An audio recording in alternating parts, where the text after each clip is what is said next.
دوستو، میں محترم جناب جلیس شیروانی صاحب سے گزارش کر رہا ہوں عذراء کرم مائک پہ تشریف لائیں اور اپنے خیالات سے ہمیں نوازیں۔ محترم جناب جلیس شیروانی صاحب۔ پرستی میں اور سربراہی میں یہ اردو پریس کلب پورے ہندوستان میں بڑی معنی خیز مکالمے کرا رہا ہے، بہت کارگر مکالمے کرا رہا ہے، اور اس کے نوجوان جنرل سیکریٹری محمد طارق فیضی صاحب، ان کی توانائی لاجواب ہے۔ خدا ان کی توانائی قائم رکھے۔ جس طرح یہ ہندوستان میں گھوم گھوم کے ہر طرح سے یہ کوشاں ہیں کہ دو قومیں آپس میں بات کریں، مکالمے کریں، اور کسی نہ کسی صورتحال میں ایک وہ راستہ نکل جائے کہ یہ کھائی پڑ جائے۔ حاضرین، آج کا عنوان مسلمانوں کا سیاسی استحصال بریکٹ میں استعمال بھی سمجھ لیں، اور سچر کمیٹی کا سچ، اس کے دو پہلو ہیں۔ مسلمانوں کا سیاسی استحصال یا استعمال ہوتا ہے، یہ ملک پورا جانتا ہے سوائے مسلمان کے۔ بڑا بھولا ہے بیچارہ، ہتھیلی پہ چاند دکھا دیجئے مان جاتا ہے کہ ہاں یہ چاند ہے۔ بڑی غریب قوم ہے، بالکل نہیں سمجھتی ہے۔ ابھی جیسے بشارہ شکو صاحب نے کہا کہ کھلونے دے کے بہلایا گیا ہوں، یہ سیاسی استعمال ہوتا ہے، استحصال ہوتا ہے، لیکن یہ قوم نہیں سمجھتی ہے۔ ایک سچر کمیٹی کی رپورٹ، محترم پرائم منسٹر نے ایک کمیٹی قائم کی اور ایک منصف کے ہاتھ میں یہ فیصلہ دیا کہ مسلمانوں کی تصویر بناؤ۔ اس ملک میں مسلمان کس صورتحال میں جیتا ہے؟ تصویر اگر آپ دیکھیں گے تو بہت تاریخ ہے عزیزو، بڑی بدصورت ہے۔ اس ملک کے 28 صوبوں کی قسمت میں ہر صوبے میں ایک مسلمان IAS IPS آفیسر نہیں ہے، اس قابل ہی نہیں ہے مسلمان، اس کی تعلیم نہیں ہے، اس تک پہنچی نہیں ہے، تعلیم پہنچنے نہیں دی گئی ہے۔ تعلیم یافتہ ہوگا تو سوال کرے گا، پیٹ بھرا ہوگا تو حق مانگے گا۔ جیسا ابھی بشارہ شکو صاحب نے کہا کہ مانگنے سے کچھ نہیں ملتا۔ ایک کمیٹی بنی، ایک رپورٹ بنی، اس سے پہلے ڈاکٹر گوپال کی رپورٹ بنی، پلاننگ کمیشن کی بنی۔ یقین کیجئے کہ اس ملک میں اگر آپ مردم شماری کرنے کھڑے ہوں گے تو تقریباً صحیح مردم شماری کر لیں گے، لیکن کمیٹیوں کی گنتی کرنے جائیں گے تو پورا اندازہ نہیں ہوا کتنی کمیٹیاں بن چکی ہیں اب تک۔ ابھی اس کمیٹی کی رپورٹ نافذ ہونے کے لیے اس کے اثرات کیا ہوں گے، اس کے طرفین کتنے ہوں گے، اس کے مخالفین کتنے ہوں گے، اس کے اثرات کیا ہوں گے، اس کے لیے کمیٹی بنے گی۔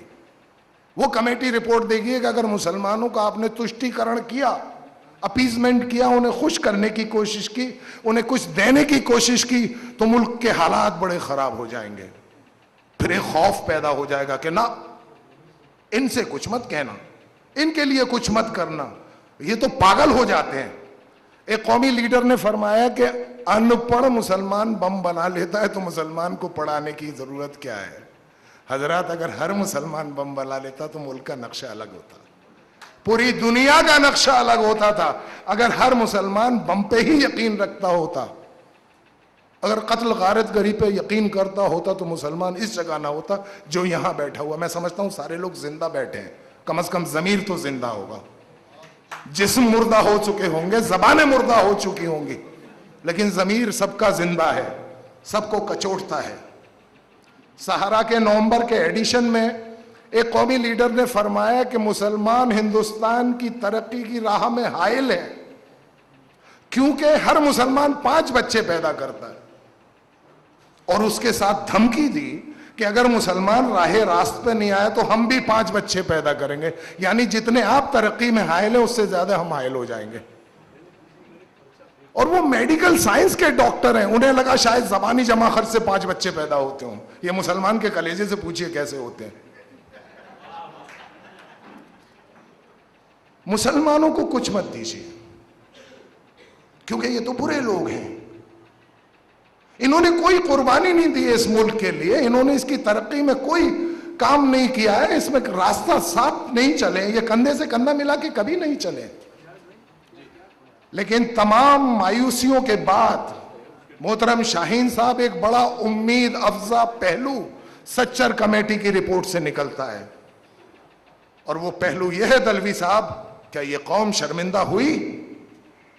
کیا یہ قوم جاگے گی؟ کیا یہ قوم خود سے سوال کرے گی کہ ہماری پستی کا باعث کیا ہے؟ کیا اس کے علم بردار شرمندہ ہوں گے؟ کیا وہ یہ محسوس کریں گے کہیں نہ کہیں ہماری وجہ سے یہ قوم گمراہ ہے؟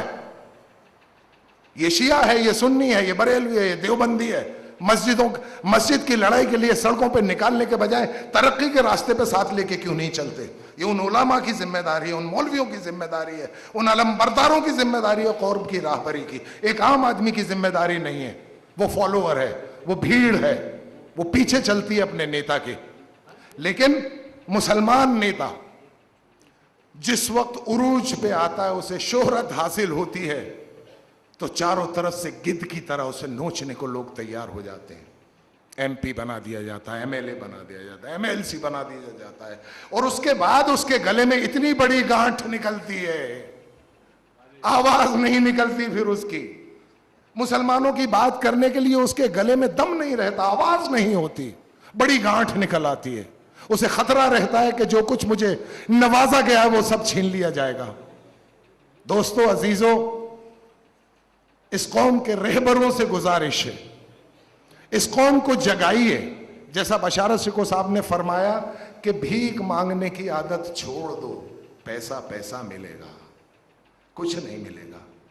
اگر اس قوم کو کچھ کرنا ہے تو اپنے بل بوتے پہ لڑ کے تعلیم حاصل کرنے کی، قوم کو یکجہتی کی طرف لانے کے لیے دوستی ماحول پیدا کرنا ہے جس میں یہ تمام ذمہ داری، جب تک یہ قوم نہیں جاگے گی کچھ نہیں ہوگا۔ Thank you very much.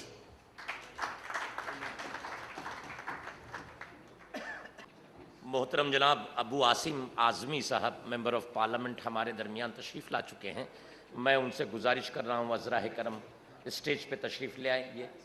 نہیں، وہ 2 کے بعد ہی ہو پائے گا بھائی، اتنی جلدی آپ جائیے گا تو کیسے لوگ جی۔ میں محترم جناب ایڈوکیٹ مجید میمن صاحب سے گزارش کر رہا ہوں کہ عذرا کرم مائک پہ تشریف لائیں۔